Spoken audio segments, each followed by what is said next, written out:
Bienvenidos al episodio 322 del podcast de Comic Verso. Soy Esteban Pedreros y me acompaña, como siempre, el ejecutor, Alberto Calvo. Hola Beto, ¿cómo estás? Hola, ¿qué tal? Muy bien, gracias. ¿No te da vergüenza haberle dicho a los japoneses que patearan tan mal los penales hoy día, Beto?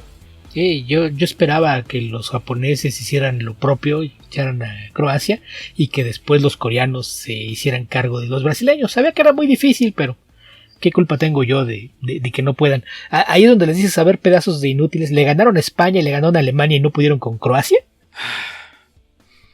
Qué manera más mala de patear penales, Beto. Es increíble. Con lo que preparan los japoneses todas las cosas, no fueron capaces de preparar penales. Mi hermano se estaba quejando de lo mismo, que era patético. Pero no, yo no vi ninguno, así es de que no tengo idea. Fueron pases al arquero, Beto. Era como patearle a un niño de 3 años para que te atajara la pelota. Ok. Fue bastante malo. Muy anunciado la posición. Por ejemplo, yo dije, este vaya. Y la chunté todas las veces. Y además ni siquiera los patearon bien ajustados a las orillas. Entonces, es muy fácil de atajar. Hicieron 1 de 4 penales. Los croatas fallaron solamente 1. A lo mejor no es tan fácil como piensas. Podolski lleva 3 cobrados y los 3 igual de mal. Y no se supone que es un súper delantero. ¿Podolski? Uh-huh. O Lewandowski, Beto, porque Podolski hace rato que no está jugando. Entonces fue Lewandowski. Te digo que yo me actualizo cada no sé cuánto. Soy de la opinión algo radical, poco aceptada, sobre todo por los que fallan penales, de que un penal bien pateado no es posible atajar. Sí. Atajarlo. Por lo tanto, para mí, ¿es mérito del arquero cuando ataja? Sí, pero es más mérito o culpa del delantero, del ejecutante de fallar el penal. Porque además tiene todas las ventajas. Algo que me molesta mucho son los que van haciendo fintas y frenando y pegando de brinquitos para tirar al portero. ¿A lo Neymar? Hay varias formas. De los croatas también, el que falló dio 2 brinquitos antes de llegar al balón. Ahí yo soy de la idea de que... Sí, tomó muy poca distancia. Los que más molestan son los que se frenan, porque lo hacen para que se tire el portero. Lo cual me parece que es la cosa más tramposa del mundo, porque él no se puede mover antes, tú no deberías poder frenarte. Yo ahí diría, tiene que ser un movimiento fluido todo el cobro. Entonces si arrancas y te frenas, ahí terminó tu cobro. No le pegaste a la pelota, ese es tu problema. Ya, lo fallaste por omisión. Se supone que efectivamente no pueden ir frenando, pero rara vez he visto que los hagan repetir o fallar un penal por ejecutarlo de esa forma. Si el portero se mueve, se repite. Si el delantero se frena, nadie lo repite. Entonces, es toda la ventaja al que va a cobrar. Así es. Y aún así lo fallan. Inútiles. Y si pateas esquinado y fuerte, no hay quien te lo ataje. Yo siempre he dicho que el ejemplo perfecto de cómo se cobra un penal es el de Andreas Brehme, la final del 90. Que le pusieron un super portero a atajar penales. Fuerte abajo y en la esquina. No llegas. No. Pero bueno, Beto, era Andreas Brehme. Por eso digo, así es como se vean cobrar todos. Y de todos modos, bajo esa desventaja que tiene el portero que se tiran a adivinar, es tan fácil como que le pegues fuerte y a donde sea. Sí, eso es lo que decía yo. Los japoneses les hubiese ido mejor pegando un puntete con los ojos cerrados que como patearon los penales. Ok. Yo sigo sin ver nada. Después de esta ronda creo que ya quedarán pocos equipos y seguramente el riesgo de ver partidos aburridos se reduce, aunque el que sigan los brasileños y los españoles en la competencia hace que también persista la posibilidad. Yo sospecho que es muy probable que la final sea Brasil-Francia. Ok, al menos los franceses son entretenidos. Estos brasileños es la selección brasileña más aburrida que he visto como en 20 años. Ok, Beto, ¿qué te parece si tratamos de terminar la confusión de nuestros auditores y empezamos a responder preguntas de cómics? Me parece bien. ¿Y empezamos por dónde? Partamos por Discord. Ok, en Discord partimos con una que se quedó pendiente que llegó poco antes que empezamos a grabar, pero ya no quedó en la lista que recopilé, que es de Eliezer, que dice: ¿qué les pareció la Justice League 3000? No la leí, esa era la de Kit Giffen y Howard Porter, ¿no? Ajá, de hecho eran Giffen, de Matías y Howard Porter. Yo pensaba leerla hasta que en una entrevista vi que a Kevin Maguire le dijeron que él la iba a dibujar y luego dijeron que siempre no, y dije, pues entonces se van a la goma, están vetados. Y más si es Howard Porter. No la leí. Howard Porter es un factor muy disuasivo en mi caso. Sí, ya era bastante malo que fuera Porter, el saber que aparte fue una imposición porque cuando firmaron los contratos les dijeron que regresaba el equipo de Justice League International y después se deshicieron de Maguire por una edición editorial. En ese momento dije, no. Entonces se van mucho a la goma, no pienso pagar un quinto por esa serie, no la leeré. ¿Qué más, Beto? ¿Qué más? Después tenemos de JJ 2049. ¿Qué les parece el arte de Andrea Sorrentino? ¿Es de su agrado? Sí, a veces es gracia. Diría que depende del trabajo que esté entregando. Te puedo citar cosas antiguas de él, pero diría que, a ver, creo que su arte es digital y en ocasiones se ve demasiado plano, diría yo. A pesar de que tiene este estilo un poquito, no sé, se ha ido haciendo cada vez más abstracto. Pero por ejemplo lo que hizo en Gideon Falls me gusta menos que lo que le vi en iVampire, por ejemplo. Sin que sea malo.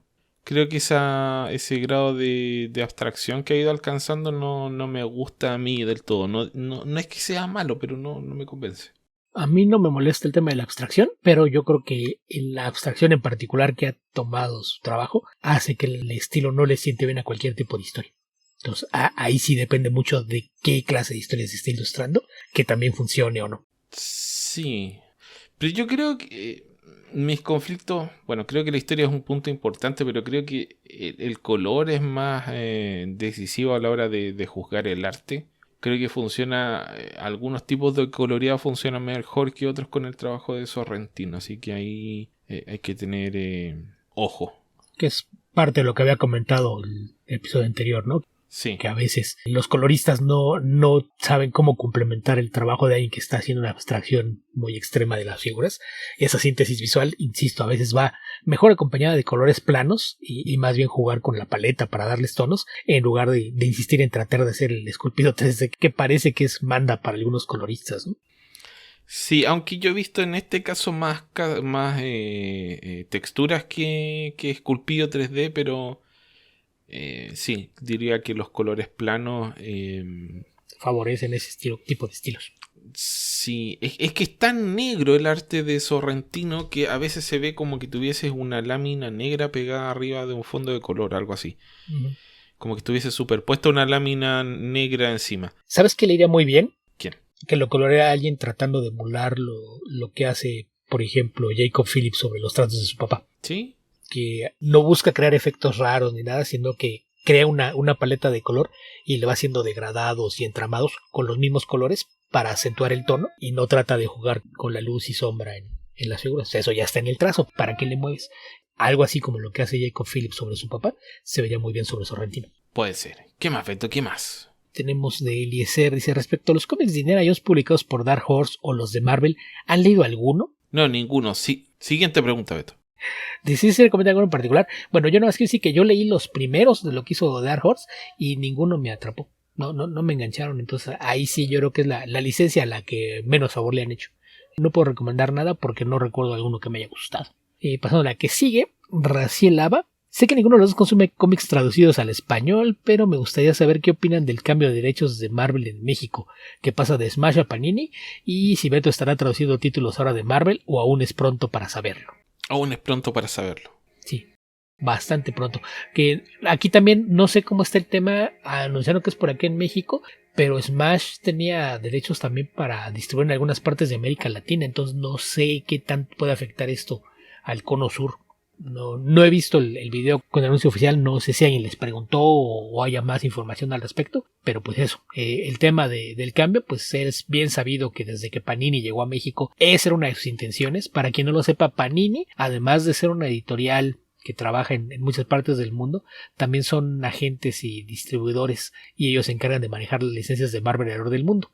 Es decir, si tú tienes una editorial de cómics en Timbuktu y quieres publicar cómics de Marvel, no tienes que ir a hablar con Marvel, tienes que ir a hablar con Panini y preguntarles qué tengo que hacer para publicar Marvel en mi país. Por eso se sabe que Panini tenía el plan desde que llegó a México de en algún momento hacerse con la licencia para hacerse cargo de los cómics de Marvel en México. Entonces pues les tomó 8 años poder hacerlo, pero ya va a suceder. Y respecto a la traducción, no tengo idea. Por los tiempos con lo que van a debutar, que además son cómics no precisamente nuevos, tengo la sospecha de que ahí van a utilizar traducciones españolas y darles una pequeña revisada para quitarles los modismos, pero hacia futuro no sé cuáles sean los planes con la ley.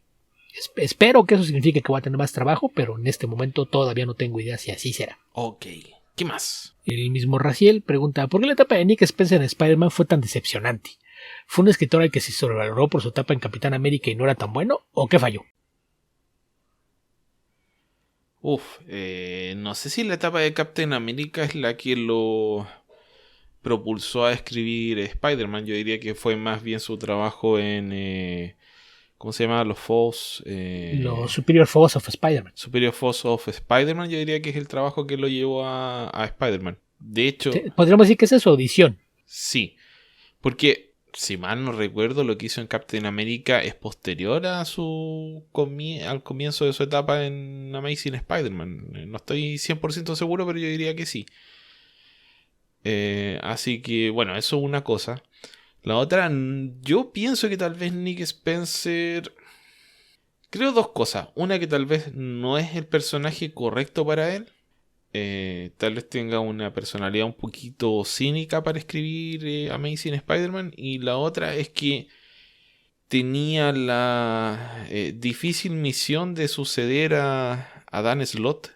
Y lo podía hacer tratando de seguir haciendo exactamente lo mismo, con lo cual no se iba a destacar, pero tampoco le iban a dedicar grandes improperios, o tratar de descolgarse y hacer algo distinto, que creo que es lo que trató de hacer y al parecer no funciona. Yo no he leído esa etapa, me salté hasta la de Seb Wells. Sí, yo leí algunos y la verdad es que sí estaban decepcionantes, y coincido contigo. Más que otra cosa, yo creo que fue que o no tenía un plan correcto para cómo seguir la etapa de Dan, o simplemente que no es la clase de personaje que le venga bien. Porque si lo revisas un poquito, casi todo lo que ha hecho en Marvel ha sido cosas de un tinte más oscuro, ¿no? Sí. En Avengers hizo lo de Avengers Standoff, hizo los Ultimate X-Men por un rato, que es bastante más oscuro. De Spider-Man, aparte de los Superior Foes, donde los protagonistas son los villanos, lo otro que había hecho era la miniserie de Cloak and Dagger, que era el tie-in con Spider Island. Entonces sus historias tienden a ser un poquito más oscuras de lo que tú esperas en un cómic de Spider-Man.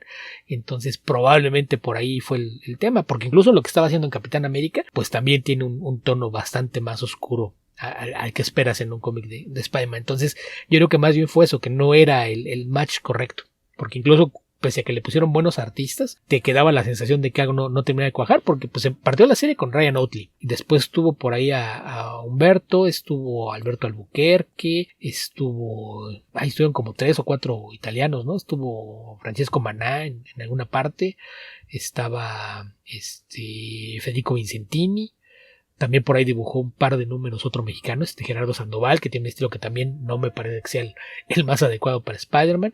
Hubo números de Chris Bacalo, por ahí Steve Lieber también hizo algo. Entonces, realmente el cómic no tendría por qué haber fallado, y por alguna razón nomás no pasó nada con él. Ok, ¿qué más, Beto? ¿Qué más? Después de eso, el mismo Raciel pregunta, ¿podrían comentarme cómo terminaron los eventos de No Man's Land y Contagion?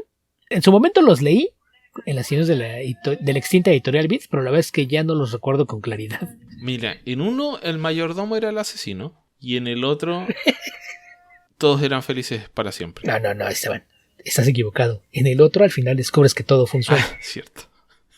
Me confundí con esa otra historia que era Nightfall.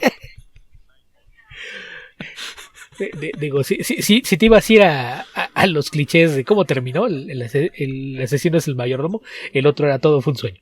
Nada pasó en realidad. Bueno, Contagion no es muy notable. Contagion finalmente encuentra la cura. Sería. Y la distribuyen. No Man's Land. Y No Man's Land reabre en Ciudad Gótica. Sí, tal cual. Genera más cambios creativos que en el status quo. O sea, el término de No Man's Land es prácticamente volver al status quo de Batman, con algunos cambios, como es, a ver. Mira, No Man's Land es un buen evento por lo que produce, más que por cómo se desarrolla. Sí. Porque después de No Man's Land es cuando nos dan el Detective de Rucka y el Batman de Brubaker. Edad de oro para Batman en los últimos años, gracias a todo el caos que causó la acción con No Man's Land. Que No Man's Land, el problema que tiene es esta idea de armarlo como si fuera modular, pero sin que hubiera una estructura para los módulos, se convirtió en un problema, porque de repente de un número al otro no sabías qué estaba pasando, y la verdad es que fue un problema. Yo la abandoné como a la mitad, y la razón por la que sé cómo se asesora la historia es porque la novela de Greg Rucka es mucho mejor que cualquiera de los cómics que forman parte del evento. No, pero las consecuencias prácticas o la aparición de algunos personajes secundarios relevantes por un tiempo. Y el status quo de Batman, la verdad es que es casi el mismo, porque se presentan un par de personajes, Batgirl por ejemplo, pero los cambios más profundos, como es cuando se va Jim Gordon, eso ocurre después. Officer Down. Sí, pero se van construyendo sobre lo que Bruce pasa Wayne ahí Murderer. a partir de eso. Claro, pero no es inmediatamente después de No Man's Land. No. Diría que hasta un par de años después. Así Sí, que... más bien como que siembra las semillas para algunas Sí. cosas, ¿no? Porque de ahí se da la integración de Harley Quinn al universo DC. Ya mencionas tú la integración de Cassandra Cain, que se convierte en la nueva Batgirl. También Y Sasha Bordeaux. Sacha Bordeaux como personaje de soporte. También es el momento en el que Elena Bertinelli es adoptada finalmente como parte de la Batifamilia. Entonces sí pasan algunas cosas que tienen relevancia después, pero la forma como se presentan en No Man's Land no son particularmente buenas. Fue un evento demasiado caótico. Sí, tiremos los tallarines contra el muro a ver qué se queda pegado. Sí. ¿Qué más, Beto? ¿Qué más? El mismo Raciel. Recientemente leí la Amazing Fantasy número 1000, aunque no entiendo de dónde sacaron la numeración, pero la historia de Neil Gaiman me encantó. Soy fan de Plague de todo su trabajo, salvo por lo que he escrito para Marvel, que no he leído. Hasta donde sé son la miniserie de Eternals, Marvel 1602, y más recientemente Miracle Man, del cual solo leí la etapa de Moore. ¿Podrían hablar más acerca de estos trabajos? Eso de más recientemente Miracle Man, pues tomando en cuenta que es una historia que empecé a escribir hace más de 30 años, yo no diría que más recientemente. Lo escribí antes que todo lo demás. Más recientemente fue reeditado. Más bien lo que está pasando con los recientes es que están redibujados. Eso es lo que sí pasó, que Mark Buckingham dijo, esta página no me gusta, esta tampoco, esta sí me la quedo, esta no. Y está redibujando. Esto es lo que está apareciendo de Miracle Man Silver Age. Es una historia que Neil Gaiman escribió originalmente hace 30 años cuando terminó lo de Moore. Moore le heredó el título junto con su parte de los derechos y fue cuando quebró Eclipse. Entonces quedó inconclusa esa historia y lo que hicieron fue retomar ese guión y lo está redibujando Mark Buckingham. Entonces, lo que está apareciendo no son iguales a los cómics que habían aparecido, ya los que aparecieron, que en teoría ya se habían publicado antes, se ven distintos, pero son historias que ya había escrito, entonces no es algo que escribió para Marvel, es algo que escribió mucho tiempo antes y que ahora Marvel lo está rescatando. Eventualmente sí van a llegar a cosas no publicadas, además de que no sé si la conclusión ya la tenía escrita o nada más tenía esbozos, pero eso, y lo que menciona pues Eternals y Marvel 1602, pues la ventaja es eso, que son dos miniseries. Yo no recuerdo si comentamos por aquí Eternals. Sí, bueno, Marvel 1602 la comentaste tú hace ya un montón de tiempo. Ajá, hace mucho. Y Eternals creo que la comentamos los dos cuando se anunció la película, ¿no? Sí, de hecho la habíamos comentado antes. Creo que hay una reseña en el blog, pero debe tener unos 15 años. A mí no me gustó mucho. Creo que es uno de los últimos trabajos que disfruté antes de su regreso a Marvel de John Romita Jr. Pero ahí ya se veía su transición hasta estos bloques humanos de trazo grueso de lápiz número 2. Pero creo que es una serie bastante lenta y no muy atractiva. Creo que es bastante mejor lo de Kieron Gillen sin que me parezca tan bueno tampoco. Así que yo personalmente no te la recomiendo. No sé si Beto te la recomendaría más, pero no me parece que sea un gran trabajo ni de Gaiman ni de Romita Jr. Yo la recomiendo dependiendo de qué tanto conozca de la versión de Kirby. Porque creo que el problema es ese, que está tratando de actualizar a los personajes sin contradecir absolutamente nada de lo que hizo Kirby. Entonces, en ese sentido se siente como muy retro la historia, y no sé si eso tenga que ver también con que Romita haya decidido hacer un trazo más grueso, porque digo, las figuras en bloque ya las hacía desde años atrás, pero sí el que sea un trazo tan grueso es lo que hace que se vea particularmente raro en esa serie su trabajo. Pero a mí sí me gustó, con un asterisco, sí lo pongo como la clase de cosas que no es para todo mundo. Y en ese sentido, Marvel 1602 pues es bastante más entretenida, ¿no? Es una historia que, aparte de ser completamente autocontenida, pues juega un poquito con el trasladar esta idea de llevar superhéroes al siglo XVII. Yo diría que esa progresión estilística de Romita Jr. es particularmente poco apropiada para las escenas donde aparecen los celestiales. Sí. Y ahí sí nada más se ven casi como siluetas con toquecitos de luz. Sí está extraño. Falta profundidad. Pero bueno, ya fue. ¿Qué más, Beto? ¿Qué más? Después dice Arturo López, ¿son buenas las historias de Rocketeer? Las de Dave Stevens supongo que se refiere, ¿no? Pues no sé si las de Stevens, las antologías que han salido después, las miniseries de Mark Waid. En general creo que los cómics de Rocketeer son de buenos para arriba, ¿eh? La enorme ventaja es que casi todo mundo lo toma como historias autocontenidas, no hay un cuidado por continuidad, entonces en ese sentido, pues les voy a contar una aventura ambientada en los años 30 o principios de los 40. En general funciona bastante bien. Sí. Generalmente los equipos creativos son muy buenos. La antología en particular, que salió la de Rocketeer Adventures, creo que es una buena forma de entrar a los cómics de Rocketeer, aparte claro de lo de Stevens, que pues ya hay por ahí colecciones que recogen todo. Que el problema con aquello fue que él estaba tan metido en el desarrollo de la película que hizo una pausa como de 5 años entre un número y otro de los cómics, y después cuando quiso regresar fue cuando empezó a tener problemas de salud y ya no hubo forma de que se pudiera hacer cargo del cómic de forma fluida. Entonces lo que hay de Dave Stevens es muy poco, pero es muy bueno, pero en general casi todos los cómics que hay de Rocketeer valen la pena. Ok. Yo encuentro que los de Dave Stevens son un poco dispersos en términos de guión. Es como que se obsesiona con ciertas cosas por cierto tiempo. ¿De dónde sacas esa idea? Aparte de la obsesión con Betty Page, que es palpable desde la página 1. Recuerda que le tengo que cambiar el nombre a la novia de Cliff. En los cómics es Betty. Y se ve como Betty Page. Y de hecho él después Es igual a Betty Page. es igual a Betty Page y luego era tan fan que se las arregló para, gracias a los contactos que hizo por la película, conocer a Betty Page, y terminó convertido en el artista oficial de todos los productos de licencia y se convirtió en su mejor amigo y representante artístico y demás. Pero pues toma en cuenta que en realidad él no tenía intención de hacer un cómic. O sea, lo del cómic salió por accidente. Todo salió un día que estaba haciendo garabatos y de repente, entre que se puso a dibujar personajes, dibujó un tipo con una mochila cohete y luego empezó a explorar qué más podía hacer y luego lo dibujó abrazando a Betty Page y dijo, tal vez aquí haya una historia, y así nació el cómic. O sea, es una improvisación de principio a fin. Sí. Y fue nada más como tomar el gusto que tenía por los seriales de ciencia ficción de la gente Cody y cosas por el estilo y llevarlo a la página en aventuras en donde la historia era un pretexto para dibujar las cosas que le gustaban. A mí me da risa porque es como que una vez que aparece la novia de Cliff, Betty Page, se transforma como en un cómic de Betty Boop. Sí, casi. Es que en realidad el cómic era eso. Pero es más serio y es más realista, pero esencialmente es como un corto de Betty Boop el cómic. Una novela gráfica de Betty Boop. Es que es eso.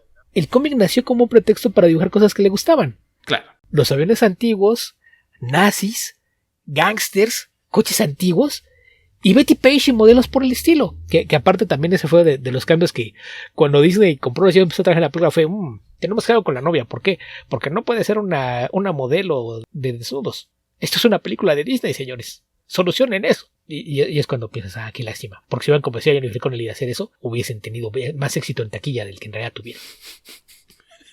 Probablemente, Beto. Yo creo que es una película que se habría beneficiado de otra calificación. Sí. Pero probablemente sería muy distinta, y la vez que la película, al menos a mí me gusta mucho, ya la comentamos también por aquí en su momento en un especial. Sí. Entonces es distinta al cómic. Después el cómic, ya después de Stevens, terminó por convertirse en un punto intermedio. Le bajaron el tono respecto a mucho de lo que es Stevens, sin llegar tanto al nivel de cómic familiar de Disney, pero en general creo que son historias muy entretenidas. Ok, Beto. ¿Qué más? ¿Qué más? Después, JJ 2049.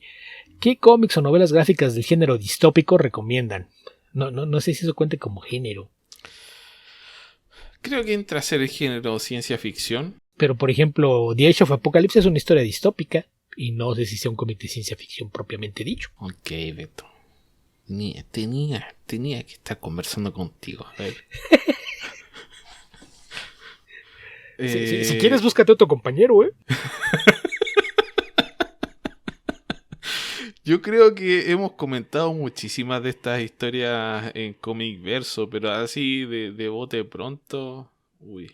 Yo diría que la mitad de los cómics que salen en Image y que terminamos comentando acá son algo así como futuros distópicos. La mitad de los de Image, un tercio de los de Vértigo, un cuarto de los de IDW, el 70% de los de Aftershock y el 90% de los de Black Mask, probablemente. Probablemente. Chuta, no sé si se te ocurre uno aquí como para recomendar inmediatamente. Pues es que los primeros que me vinieron a la cabeza son los de Brian Wood y habíamos quedado que ya no. Es que, o sea, la gracia de esos cómics es la inmediatez de la ciencia ficción. Es una hipótesis más cercana. No es una hipótesis tan extrema. Esa es la gracia que te generen esa mayor inquietud. Es como cuando lees... ¿cómo se llama el de Greg Rucka, Beto? Lazarus. Sí. La proyección de Lazarus son 50 años. Pero si todo sale mal...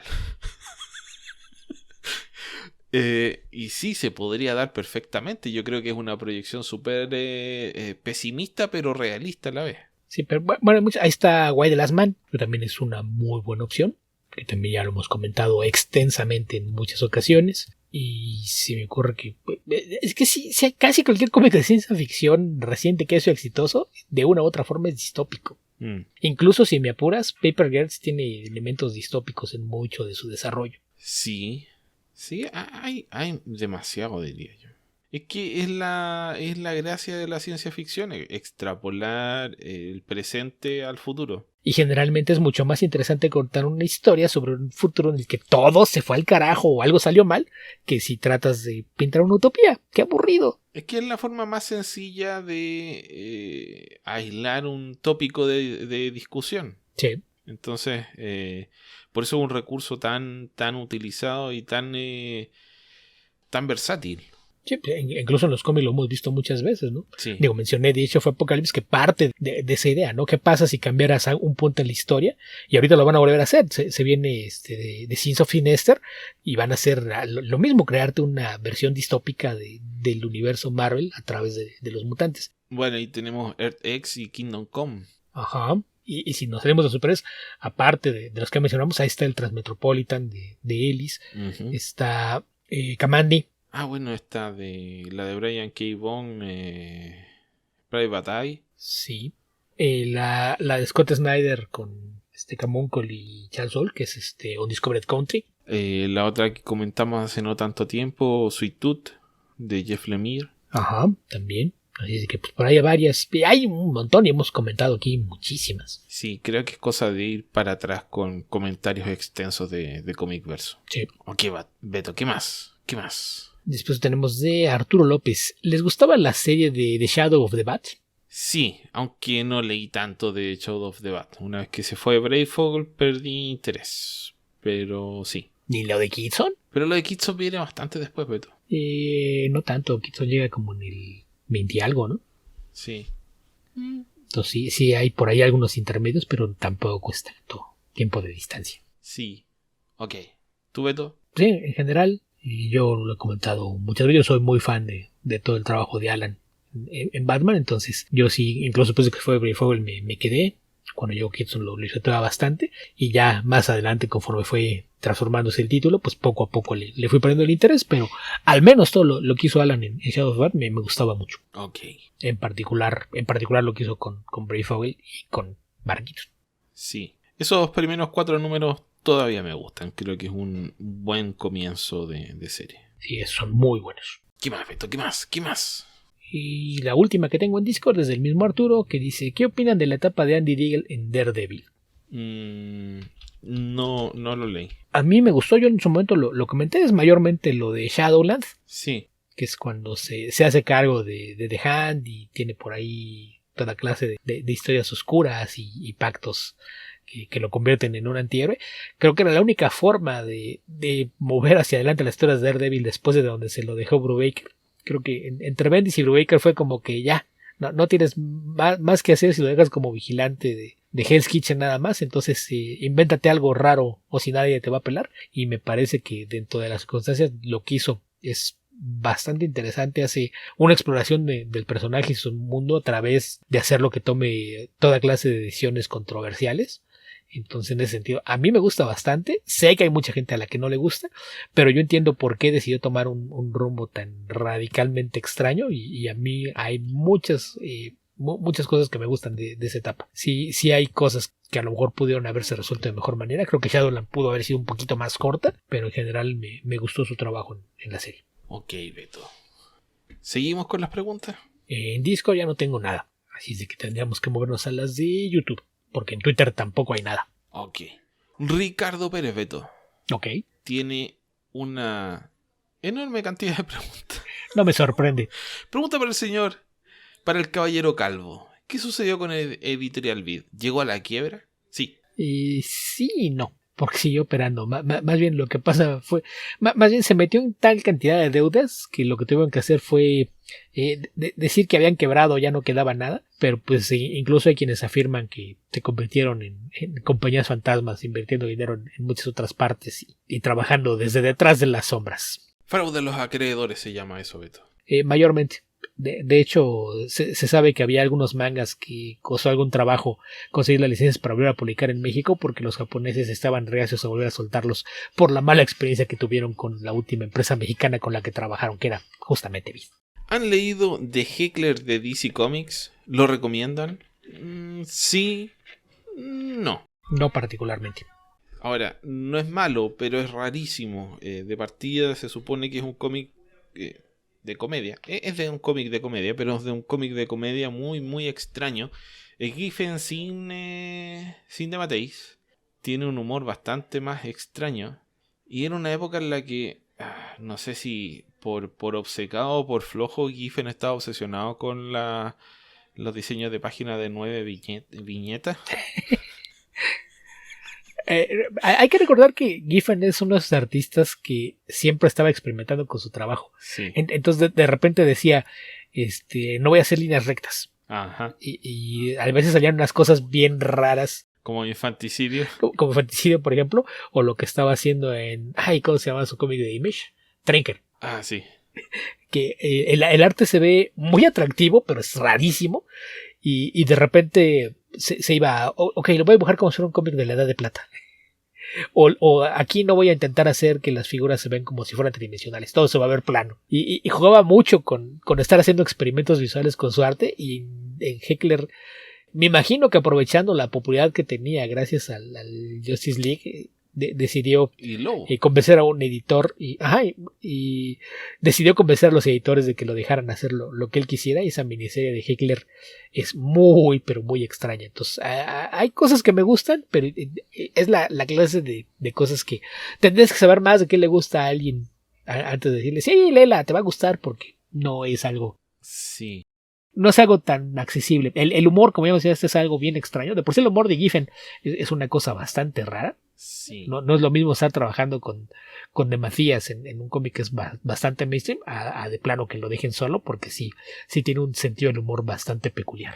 Y te diría que si tu inglés es más o menos, te va a costar leerlo. Un poco, sí. Así que no te lo recomendaría. Y si todo lo que te dijimos no te disuade, entonces sí, consíguelo. Sí, en general yo creo que los cómics de Giffen los puedes catalogar todos como interesante. Ya, el si eso es bueno o malo es decisión de cada quien después de leer. A mí sí me gusta el dibujo de Heckler. A mí también. Pero es rarísimo. Me gusta ese uso de esos oscuros intensos y lo angular que es el trazo, como exagerado. Solo recuerden que yo hace algunas semanas expliqué que a mí me divierte más cuando los artistas empiezan a jugar con sus estilos y tratan de alejarse del realismo lo más posible. Entonces yo sí, en ese sentido, disfruto mucho todos los experimentos gráficos de Giffen. Sí, porque es como que Giffen fuese fan de figuras geométricas por cierto tiempo. Sí. Y decidiera dibujar cosas que se parecen a. Como dice Beto, si ven infanticidio no solo se lee como que no quisiera hacer líneas rectas, sino que además se lee como que no quisiera despegar el lápiz de la viñeta hasta que la termina de hacer. Entonces, hay veces en las cuales el lápiz como que diese vuelta por varios lados para poder salir por otra parte y hacer la otra figura. Da esa impresión, por lo menos. No creo que sea exactamente así, pero Es como que todo fuese... Es como que fuese un solo trazo, todo el dibujo. Es muy, muy raro. Sí, pero al menos a mí me gusta mucho cada vez que hace esa clase de experimentos. Sí, y con el color de infanticidio es bien raro. Sí, el color de... Insisto, hay veces que la combinación de color y trazo no es la ideal. Ok, ¿algún cómic de terror que les haya dado miedo? A mí por lo general no me lo provoca hasta el momento ninguna lectura. Bueno, el terror de ver el dibujo de Jeff Matsuda en Wolverine únicamente. No sé si da terror Jeff Matsuda, la verdad. No soy muy fan del trabajo de Matsuda, pero tampoco. Y que me cause horror, en general, creo que soy persona difícil de espantar. Ya alguna vez comenté que yo descubrí el cine de horror desde muy chico, y luego cuando digo a la gente que vi El Exorcista a los 11 12 años y me estaba aburriendo, hasta se ofenden. ¡Ay, cómo te atreves a decir eso! Si a mí me espanto. Entonces no sé. Yo en general no recuerdo algo que me haya hecho sentir miedo. Creo que más bien a mí lo que me llaman a posición de historias de terror es que las encuentro perturbadoras, y eso no implica que me asusten. Pero no recuerdo un cómic que me haya asustado. No, yo tampoco. Te diría que a pesar de que el final no me gustó del todo, me dejó bastante decepcionado. Hay momentos en que la intensidad de Gideon Falls es bastante eh, evocadora, provocadora, pero de ahí a asustar, no sé, porque es más tensión o terror psicológico el que persigue ese cómic que es exactamente provocarte miedo. Sí, que insisto, es más fácil que te lleguen a producir esa sensación de que estás leyendo algo perturbador a que te produzcan miedo o te asusten, ¿no? Y es algo que a mí me pasa con el cine, con los libros. O sea, a mí Stephen King jamás me asustó. Lo mismo Clive Barker. Clive Barker me podía producir asco, náusea, etcétera, pero jamás miedo. No sé, creo que ahí depende también de cómo experimente cada quien el género, ¿no? Porque hay gente que de plano no soporta ver o leer una historia de horror, y pues eso ya es más bien cómo es que cada quien interpreta una historia. Sí, y el cómic es difícil que te dé miedo de la misma forma que una película, porque es muy difícil conseguir el susto este de saltar del asiento. ¿Cómo se llama, Beto? El sobresalto, que lo hacen a partir del sonido, ¿no? Te manipulan. Claro. Y de la impresión que te puede generar una película que tiene una toma y te hace un corte. O un personaje que no está en la toma entra en la toma. Eso es difícil de hacer en un cómic. En un cómic de partida tienes viñetas, entonces ves la página, antes de leer cada viñeta ves la página completa, entonces esconder una sorpresa de esas características es difícil de hacer. Sí, lo puedes hacer al provocar el giro de página en una página de non a par, ¿no? Claro. Es la única forma que tienes de hacer eso, pero es muy distinto. Entonces, pasa un poco con los libros. Un libro de horror generalmente no te va a espantar, porque lo que hacen es trabajar a partir de atmósferas. Te crea una atmósfera que te causa una cierta sensación, pero es más como crear suspenso. Sí. Y por eso insisto mucho en que puedes contar una historia que resulte perturbadora, pero muy difícilmente vas a espantar a alguien leyendo. Porque incluso en el cine te hacen brincar, y eso no implica que te hayan asustado. Hicieron que te sobresaltaras, y no necesariamente es lo mismo. Te sorprenden, que es otra cosa. Así que no, por lo menos a mí no se me ocurre. Otra pregunta más. Hace poco tomé un recopilado que compré algunos años atrás de los nuevos defensores de Marvel. En la alineación estaban Bestia, Ángel, Hombre de Hielo, Gárgola, Dragón Lunar. Sin embargo, solo pude leer los primeros 2 números y lo dejé pendiente. ¿Han leído algo de ese cómic y ese periodo? ¿Lo recomiendan? A mí no me suena, Beto. No logro acordarme cuál será. La alineación a mí no me cuadra. No sé si sean los de Fraction, pero la alineación no termina de cuadrar. Entonces no sé. Porque el que yo recuerdo, y no estoy seguro que se llamara New Defenders, creo que era Defenders solamente, era, o sea, uno de los que recuerdo. El de Busiek y Larsen. Era el de Busiek con Eric Larsen. Pero no recuerdo que estuviesen ni Iceman, ni Gárgola, ni... Dragón Lunar, no. Dragón Lunar. Me divierte cuando traducen los nombres. Eso no se hace. Serpente Dalúa, como le decían en Abril Joven. No se me ocurre, Beto.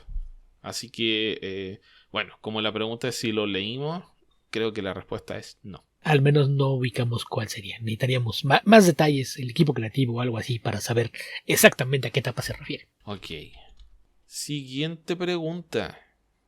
Hola caballeros versados en cómics, un gusto escucharlos como cada semana. Un cálido abrazo a ambos. Envío las siguientes preguntas. No soy lector de mangas, sin embargo he comprado algunas obras. Uzumaki, Gio, Lobo Solitario, 20th Century Boys, todas publicadas en México. ¿A cuál de estas me recomendarían entrarle primero? ¿A una que te enseñe signos de puntuación, Ricardo? ¿Cuál dices tú, Beto? A ver, ¿cuáles son los títulos? A ver, ¿cuáles de esos he leído? Uzumaki, Gio, Lobo Solitario, que supongo que es Lone Wolf and Cub. Sí. Y 20th Century Boys. Pues las 4 son muy buenas, pero muy distintas. O sea, Gio no la conozco y 20th Century Boys creo que la comentaste hace algún tiempo. no recuerdo si la comenté o fue de pasada hablando del trabajo del autor, pero ahí habría que saber qué clase de historias le gustan, porque Gio también es de Junji Ito. Entonces es horror, que insisto, es horror perturbador y que algunos pueden encontrar nauseabundo, pero pues ahí sí depende de qué tanto te guste, ¿no? Hay gente que yo sé que después de leer Uzumaki queda traumatizada con la idea de ver diseños en espiral, entonces, pues de meterse dentro de un caracol. Por ejemplo, a la fuerza. Ya les da miedo meterse un tobogán porque les recuerda las espirales o cosas por el estilo. Entonces, no sé, ahí sí depende de qué tanto, porque esos dos son de horror, son distintos. Uzumaki me gusta más que Gio, pero las dos son muy buenas. Y 20th Century Boys pues es un poquito más aventuras, un poquito más tradicionales, entonces eso podría ser una buena opción. Y Lone Wolf and Cub también lo comenté en su momento y hasta escribí en algún momento. Creo que es uno de los únicos 2 mangas de los que he escrito una recomendación de la Comicteca. Ese sí es un clásico que ya mencionamos, que aparte ha influido en muchísimas historias posteriores en diversos medios. Entonces sí, pues no hay pérdida. La verdad es que los 4 títulos que mencionas son muy buenos y pues ya dependerá como de qué tiene ganas de leer una historia tradicional de un samurái en el Japón medieval, una historia de aventuras justo al final del milenio o un par de historias de horror. Pero los 4 son muy buenos. Ok. Beto, ya descubrí cuáles son los New Defenders de los que estaba hablando. New Defenders de los que estaba hablando. ¿Ah, sí? ¿Cuáles? Son de Peter B. Gillis, el autor de Strike Force Morituri, con dibujos de Don Perlin. Publicado en 1984. Perdón, sí, 1984. De la serie que partió en 1972 de Marvel. Ya sé entonces qué etapa es. Nunca los he leído. Llegué a ver algunos en tiendas de cómics, pero como nunca vi números seguidos, jamás los compré. Entonces sí, ya ubico más o menos el periodo. Ni idea, jamás los he leído. Yo tampoco, pero por lo menos no. Por lo menos los encontré. Siguiente pregunta dice. Pregunta para el caballero Pedreros. Los cómics de DC que llegaban a Chile de Editorial 5 eran más económicos que los que llegaban de distribución normal. Pregunto porque tengo la impresión que se consumieron bastante o incluso más que los de las editoriales que sí tenían la licencia. No sé si estoy en lo correcto.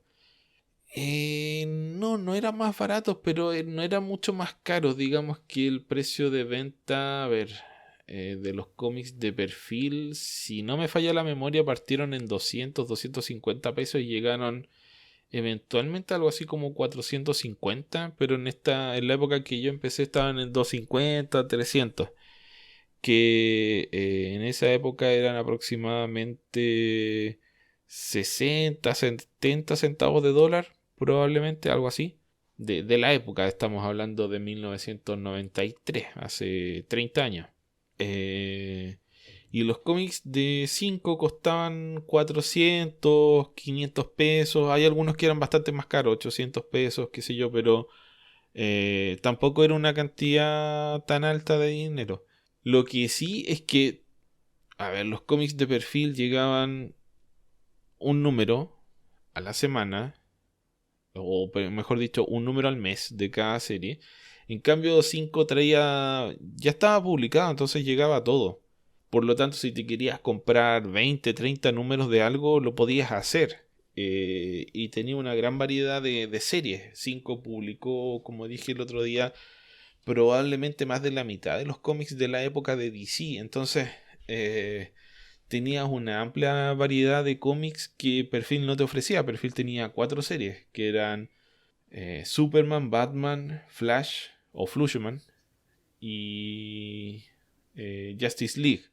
Después de eso agregó Justice League Europe y The New Adventures of Batman, que era la serie, el cómic de la serie animada de Batman, que era el que estaba más cercano cronológicamente con la publicación original. Los cómics de perfil partieron en el 90 o 91 con cómics que DC empezó a publicar después de Legends, o sea, en 1987.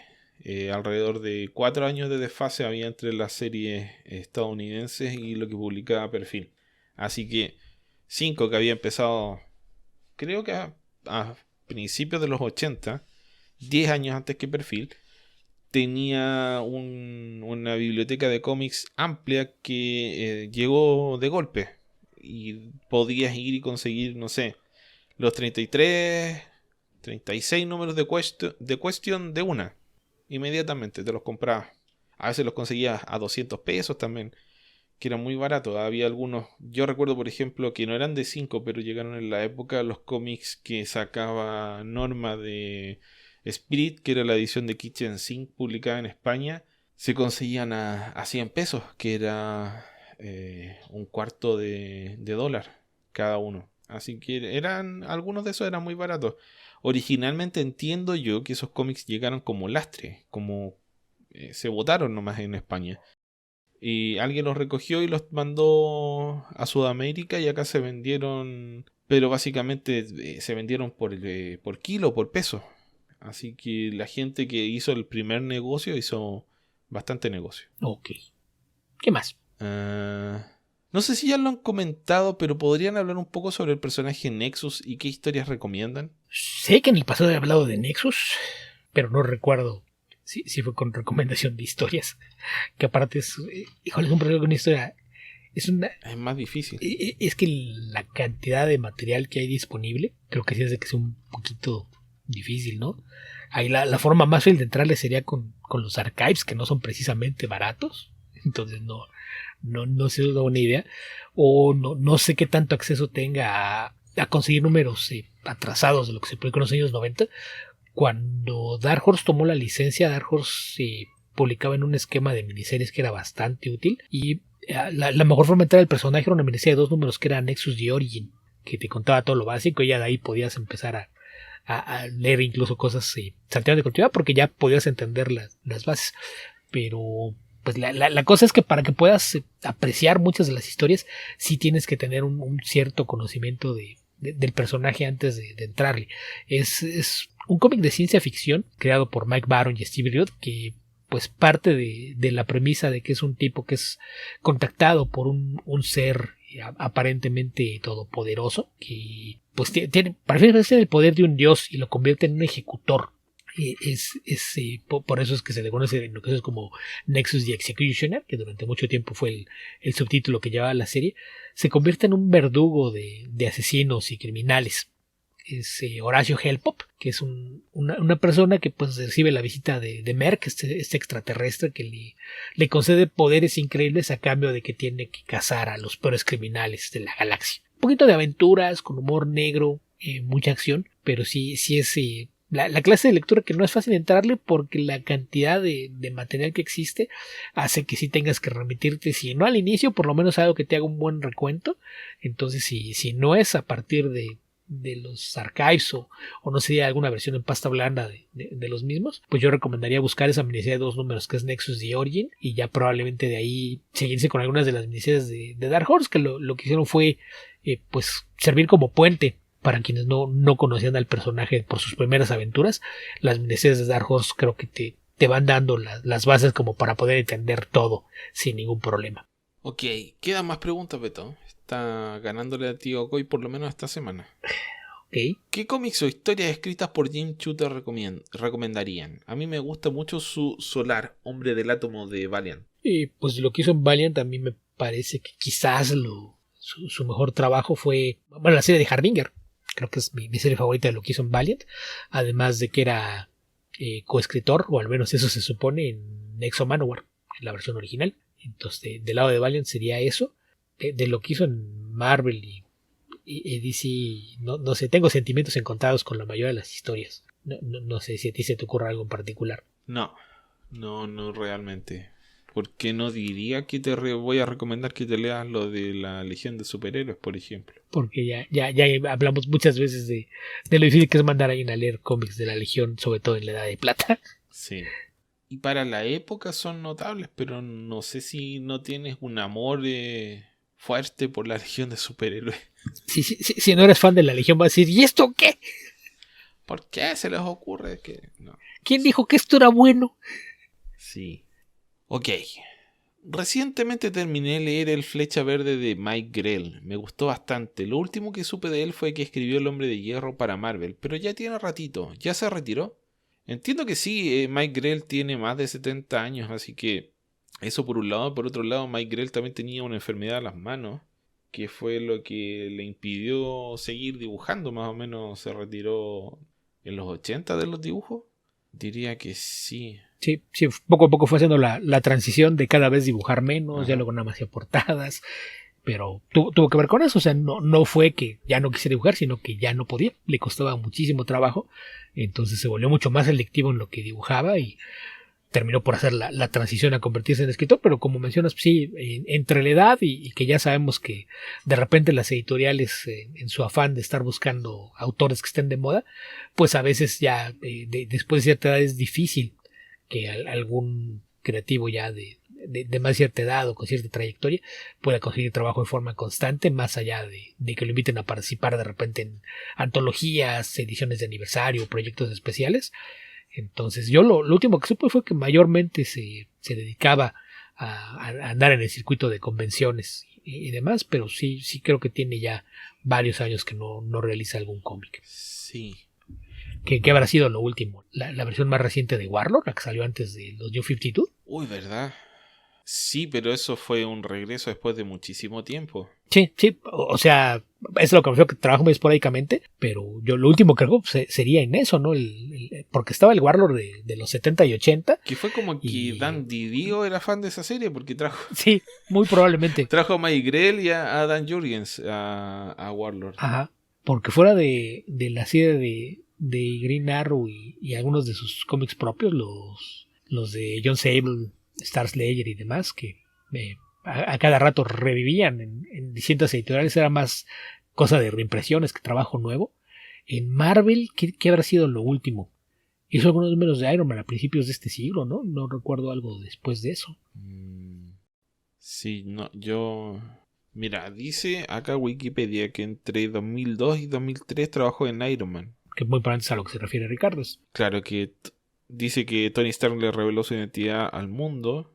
Después de eso volvió en 2008 para Action Comics 861, que fue la cuarta parte de Superman y la Legión de Superhéroes, que debe haber hecho algunas páginas, porque yo recuerdo que ese cómic lo dibuja...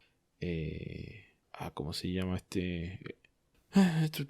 El colaborador de Jeff Jones, el dibujante inglés, Beto.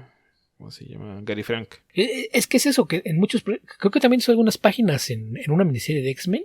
Ay, pero ¿en cuál fue? X-Men Forever. Probablemente. Y no son números completos, creo que son páginas sueltas. ¿No hizo un cómic de los de Retroactive? Ay, no me acuerdo, Beto, pero es posible. Sí, acá está. De Linterna Verde. Ok, que debe haber sido que el de los 70 o el de los 80. 70, me imagino, ¿no? Deja buscarlo en el listado. Sí, Green Lantern de los 70 con Denny O'Neil. Pues eso debe ser el último, porque eso también es que 2010, 2011. 2011. Y claro, Mike Grell, si se esfuerza, se parece... Bueno, y si no se esfuerza también, se parece mucho a Neil Adams. Así empezó su carrera y nunca vio necesidad de cambiar. Sí. ¿Para qué? Que habrá que recordar que pues era la mejor forma de entrar al medio, ¿no? Lo ha dicho mucha gente. Lo decía en su momento Bernie Wrightson, muchos artistas muy famosos. No, pues yo cuando empecé a trabajar, todo el mundo me dijo, si puedes dibujar más como él, vas a conseguir más trabajo. Y todo el mundo empezaba a tratar de dibujar como Neil Adams. Entonces, eso es perfectamente normal.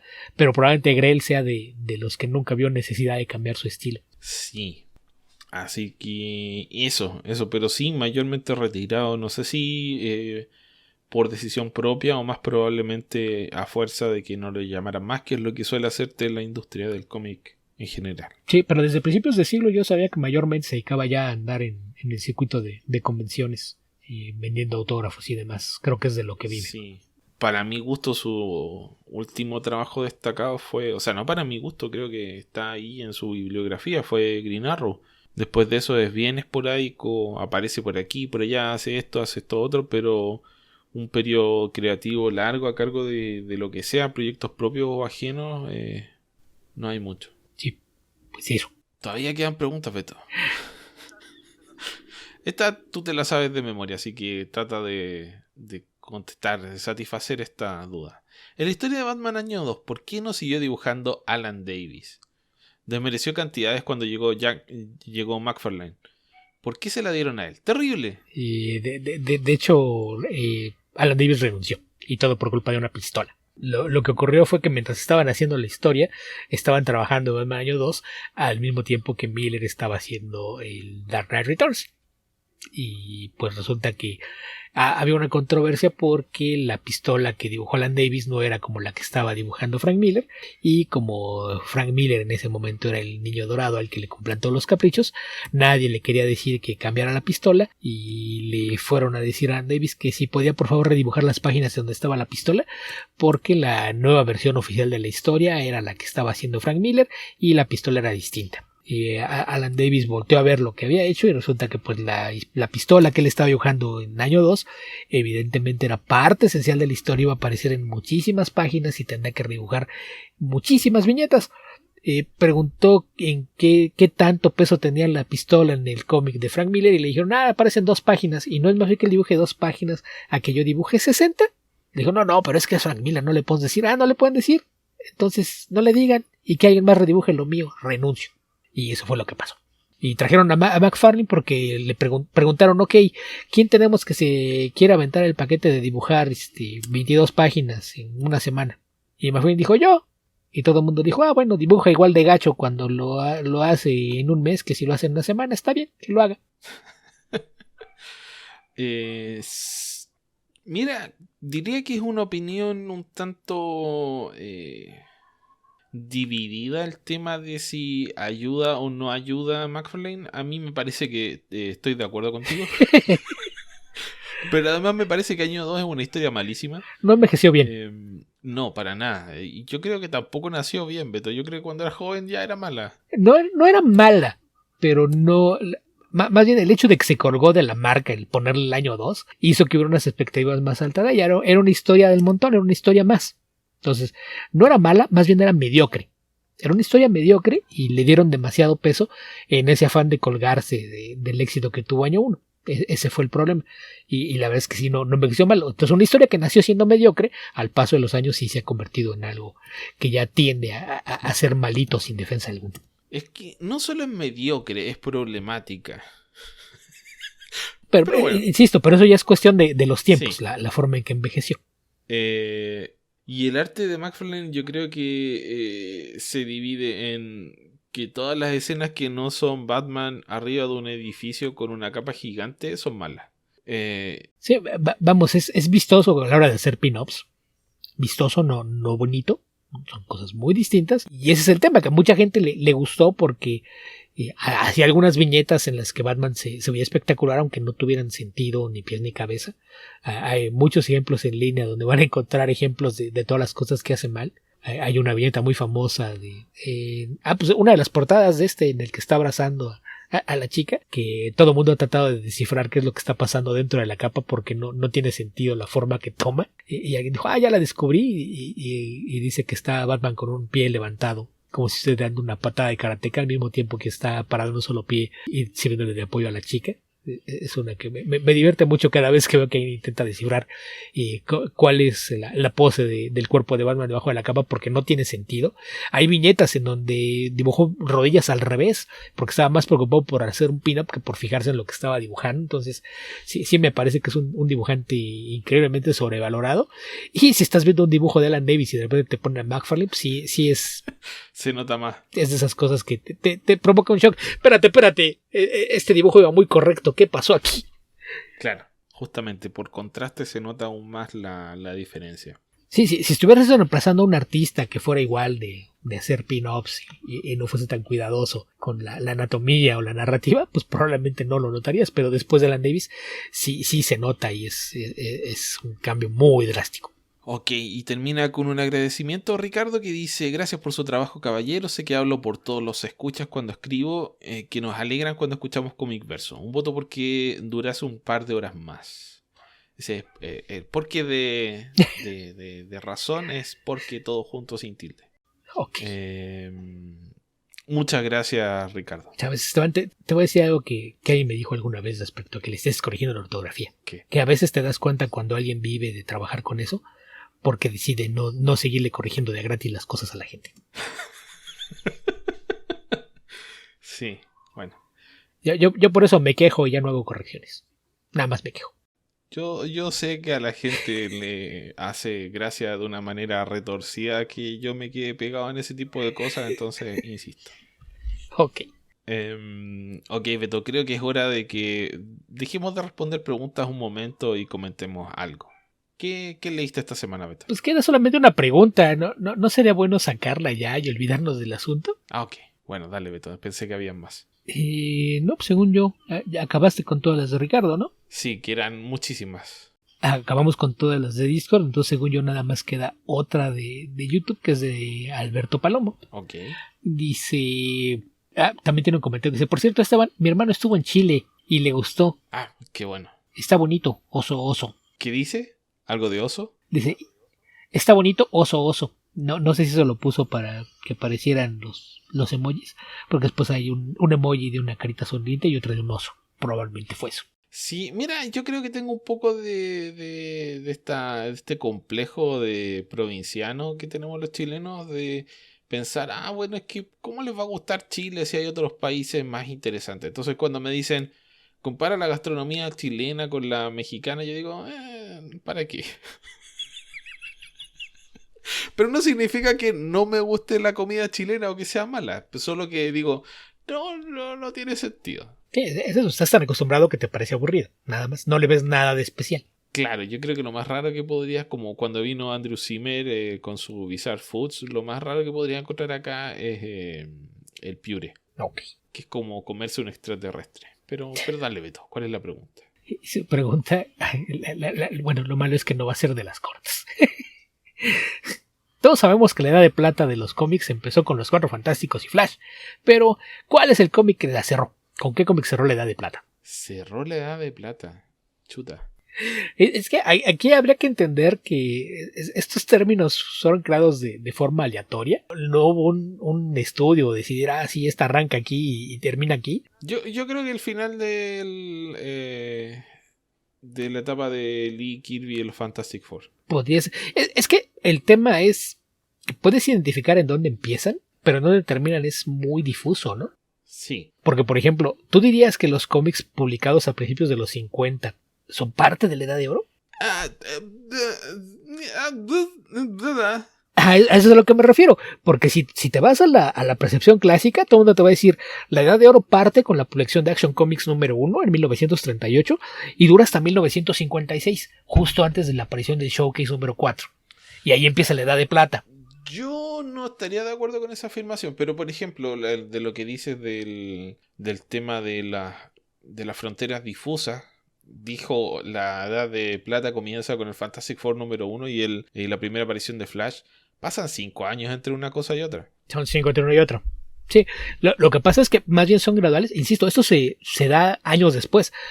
Según yo, no recuerdo bien cómo estaba el asunto, pero le daban crédito por inventar la terminología a un fan, ¿no? En una sección de cartas de algún cómic de DC. No lo recuerdo, Beto. Que decían que algún fan decía... Es que no recuerdo bien cómo estaba la historia. En alguna parte la leí, pero estos recuerdos de que recuerdo lo que dijeron, pero no con los detalles. Creo que era algún número de la Justice League o algo así, o algún lector en la página de cartas decía: si siguen haciendo esta clase de historias, lo que va a pasar va a ser que dentro de 20 años la gente se va a referir a esto como los 60s de plata, los Silver 60s. Y a partir de ahí fue que se creó la idea de que los cómics de los 60 eran la edad de plata. Pero no había realmente un académico que se hubiera puesto a estudiar: sí, miren, aquí este periodo va de aquí a acá y termina aquí y pasa por esto. Y esto se dio ya hasta de forma retrospectiva muchos años después. Y por ejemplo, en ese sentido, esta concepción de que es la edad de oro del Action Comics al Showcase 4, la edad de plata del Showcase 4 a 1970, la edad de bronce de 1970 a 1984, 85, 86, según a quien le preguntes, y la edad moderna de ese mediados de los 80 al presente, me parece un poquito absurda porque tienes entonces la moderna es demasiado larga. Tres eras que son 45 años y una que ya va para los 40, una sola. Entonces, en ese sentido, ha habido por ahí algunos intentos. Hay una terminología que no recuerdo si la originó o fue el que le hizo popular, el dueño de Diamond, Steve Geppi, proponía que se dividiera en más eras. Entonces él decía que realmente los cómics, si lo tomabas desde las tiras cómicas, tenías que empezar con la era victoriana, que generalmente lo toman como de 1842, que es cuando se publica la primera reimpresión de tiras cómicas francesas en los Estados Unidos, y lo toman de ahí hasta finales del siglo, no recuerdo bien el año, 1890 y algo, y dice que a partir de ahí y hasta la aparición de Action Comics es la era de platino. Entonces ya ahí fue como que hoy vamos a abarcar todo lo que sería como que la prehistoria del medio, ya la edad de oro parte con el Action Comics, pero él dice la edad de oro no se extiende hasta el Showcase 4, la edad de oro termina en la Segunda Guerra Mundial, 1945. Y yo estoy más de acuerdo con esa afirmación. Yo pienso que en realidad es cuando empiezan a bajar las ventas de la edad de oro, que la edad de oro es breve. Justamente. Será justamente cuando termina la guerra y un par de años más, 47 tal vez, 48 por ahí. Es que justamente ese es el tema, que si tú lo dejas así con la simplona de edad de oro, plata, bronce y moderna, estás basándote únicamente en los cómics de superhéroes. Entonces lo que propone es que a partir de 1946 es la edad atómica de los cómics. Del 46 al 56, que es después de la guerra, cuando se empiezan a popularizar los cómics de horror, ciencia ficción, crimen, westerns, etcétera, él lo pone eso como la edad atómica de los cómics. Termina justo antes de la publicación del Showcase. La edad de plata termina en 1970. En 1970 no pasa una sola cosa, pero ahí también hay quienes dicen 70 o 71. Y lo que dicen es que se dan varias situaciones que provocan otra vez un cambio en el medio. Uno, que a finales de los 60 empiezan a aparecer los cómics underground, que estallan en los 70. En 1970 Kirby se va de Marvel a DC. En 1970 se retira Mort Weisinger y Julius Schwartz toma el control de DC. También en 1971 es cuando se modifica el código de los cómics, que es cuando vuelven a permitir que haya historias con elementos sobrenaturales y empiezan a aparecer personajes como el Ghost Rider, y Moon Knight, el Werewolf by Night, etc. Entonces todo el mundo dice 70, 70, ahí se da otro cambio. Entonces lo que él propone es que ahí empieza la edad de bronce y él la extiende hasta 1984, 85. Digo, ahí varía según a quien le preguntes porque todo el mundo te trata de poner un distinto punto. Hay quien dice que el último cómic de la edad de bronce es Guerras Secretas. Hay quien dice que el cambio se da a partir de que empieza Crisis en las Tierras Infinitas. Entonces ahí es donde se da otra discusión. Hay quien propone entonces que a partir de ese momento de Crisis en las Tierras Infinitas hasta 1991 sea la edad de cobre. Ahí uno de los que más me gusta, que sobre todo si realmente, tío, no recuerdo si la propuso alguien más y Steve Geppi fue el que la hizo famosa o si era de Geppi. Geppi dice que los 90, empezando en 1992, son la edad de cromo. Que tomando en cuenta las variantes y demás, tiene mucho sentido. Y lo que decían algunos decían, esto es en 1991. Y decían, no, lo podemos poner en 1991 termina la edad de cobre y en 1992 el éxodo de Marvel que produce el surgimiento de Image Comics, el boom de editoriales nuevas que aparecen, portadas variantes, portadas con gimmicks, etcétera. Eso es la edad de cromo. La edad de cromo termina en 1999 y ponen como edad moderna a partir del 2000. Y también hay quienes ya lo... Esto yo lo leí en alguna entrevista. No sé si era una idea original de Geppi o él estaba robando de alguien más. Y él decía que pues, la edad moderna empezaba en el 2000 y sigue hasta el presente. Y ya he visto quienes proponen que la edad moderna termina en 2010 y a partir de 2011 es la edad postmoderna. Entonces no sé si eso podría ser. Porque el tema con que le quieras poner edad moderna a algo es que eventualmente se te va a hacer larga y de repente va a ser, oigan, no sería bueno a lo mejor recorrerla o poner otra vez una división para que esto no quede así.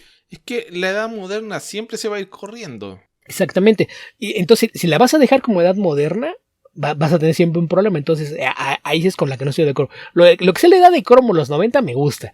A partir del 2000, yo creo que sí habría que pensar en ponerla en otro calificativo. Y yo propondría que a partir de 2015 para acá, sea la era de silicón. pensando en los cómics digitales. Que ese no lo he visto en ninguna parte, pero es lo que se me ocurre que podría funcionar, pero había que buscarle un nombre a la primera parte de los 2000.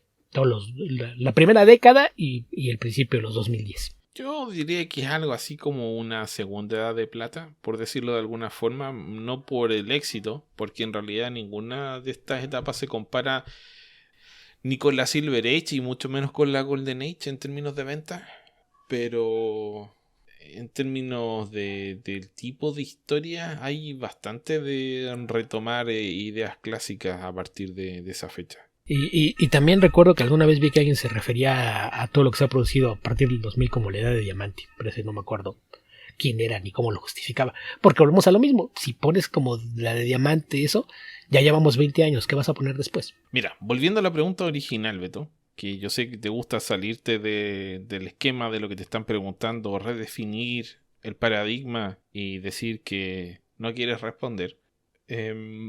Creo que el hito principal, o sea, o es cuando termina la etapa de Lee Kirby de los Fantastic Four o cuando Kirby se va a DC. Sí, digo que es lo que ponen como uno de los factores para decir que 1970 es el inicio de la de bronce. Es eso, la partida de Kirby, el ascenso al poder de Julie Schwartz y los cambios en el Comic Code Authority. Ya hay en términos de cómics de superhéroes, hay un cambio importante en términos creativos porque aparecen los fans. Bueno, es que los fans empiezan también desde los 60, porque tendrías que hablar de Roy Thomas, que empieza a trabajar en 1967. Sí, Roy Thomas tal vez sea el primero, pero... Es el primero, y atrásito de él llegan Mark Wolfman y Lin Wayne. Y Jim Shooter... Jim Shooter llega también a mediados de los 60, que como en el 66, 67. Yo creo que es Shooter en DC y Thomas en Marvel, cuando llegan los dos primeros fans a convertirse en profesionales, pero ahí el cambio en los 70 es que todos ellos se convierten en editores. Sí, ese es justamente porque el cambio creativo, el cambio de mano, de riendas de las editoriales es palpable. Y tienes toda una nueva generación de escritores completamente distintos. O sea, DC, bueno, porque parcialmente era Julius Schwartz igual, a pesar o sea, era Julius Schwartz, era Mort Weisinger, pero la influencia en lo que era el universo DC era Schwartz, y Schwartz era principalmente escritores que habían sido de los pulps y de las historias de ciencia ficción de los 30 y 40. Eso era lo que le gustaba a Schwartz. Y ahí tenías a Garner Fox. Sí, pero muchos ya se van jubilado. Edmond Hamilton ya se va jubilado. Sí, no, pero tenías, cuando parte la Silver Age de DC, tenías a Garner Fox, tenías a Broom, etc. Kanigher. Ya cuando llega a los 70, Kanigher, desaparece toda esa gente y tienes autores muchísimo más jóvenes y con una influencia muy distinta de lo que leían y lo que les gustaba. Sí, pero es que ahí se da el cambio generacional. Los fans empiezan a ascender al poder y empiezan a tomar relevancia en nombres, aparte de los que mencionamos, Archie Goodwin, también de los que iban como fans, lo mencionamos a Jerry Conway, que él nunca se convirtió en editor, él sí se quedó como creativo, pero yo diría que es eso, y decías tú el Fantastic Four 102, pues también es en 1970, sí. Es lo último que hace Kirby antes de irse a DC, entonces yo creo que es eso, no hay un solo evento, insisto, no hay una forma de que digas aquí termina, pero sí puedes ver el momento en el que se da la transición, ¿no? Que ahí es el cambio en DC, el cambio de guardia, la partida de Jack Kirby de Marvel, y en 1971 el que empiezan a suavizar el código, y que con todo y eso en los 70 empiezan a aparecer cómics que ya no traían el sello en la portada. Eso y lo que mencioné de que al final de los 70 empiezan los cómics underground, empieza también esta noción de tratar de hacer cosas un poquito más serias, incluso dentro de los cómics de superhéroes. Ok, Beto. Creo que ahora sí es hora de comentar algo. Sí, pero acabamos con todas las preguntas. Ahora sí que sí. Entonces, ¿qué quieres comentar, Esteban? ¿Qué leíste? ¿Qué viste? ¿Qué hiciste? Bueno, ¿qué hice? Fui a la parcela, advertí cuál era el problema que teníamos de electricidad en la parcela, así que el técnico lo pudo arreglar y no salió mitad de precio. Planté un árbol, pero el otro no lo pude plantar porque como la luz se arregló muy tarde, no tenía cómo cargar el estanque con agua y por lo tanto no tuve tiempo de plantar el segundo árbol, así que tengo que volver a la parcela lo antes posible o el otro árbol se me va a morir. Vi partidos del Mundial en diferido porque estaba en la parcela y no los podía ver allá. Y también leí Jurassic League, este cómic de Juan Gedeón y Daniel Warren Johnson con dibujos de Juan Gedeón, que es un dibujante español, entiendo, que me hizo pasar un muy buen rato, Beto. A pesar de que termina siendo algo así como un homenaje a la Justice League de Jeff Jones y Jimmy Lee. Pero no sé, creo que lo toma como punto de referencia nomás. Creo que homenaje es una exageración. Ok. ¿Qué es Jurassic League? Básicamente es una historia que creo que podríamos fácilmente calificarla como un Elseworlds, donde la Liga de la Justicia está conformada por unas versiones antropomórficas de dinosaurios de la era jurásica, que en realidad están algo así como perdidos en el tiempo. Es un poco anacrónica esta serie porque ellos se transforman en protectores de los seres humanos, de los primeros seres humanos. Entonces realmente no están cronológicamente en la edad jurásica, a menos que todas las clases de historia estén incorrectas. El dibujo de Juan Gedeón es muy entretenido. Creo que comparte bastante de estilo hasta cierto punto con Daniel Warren Johnson, pero tiene más no sé, una simplicidad de trazo un poquito más limpia que el de Daniel Warren Johnson. Y la historia es bien sencilla. Hay una amenaza que se está cirniendo para estos cavernícolas de la época. Y de a poco van apareciendo estos seres superpoderosos, estos dinosaurios antropomórficos, que eventualmente van a conformar la Liga de la Justicia Jurásica. Hay un Superman que se llama Supersaurio o Supersor. Batman, que es Batsor o Batsaurio. Wonder Woman se llama Wonderdon. Hay un Flash que es ¿cómo se llama? Uy, se me olvidó. Aquaman es Aquanix y Green Lantern es Green Torch.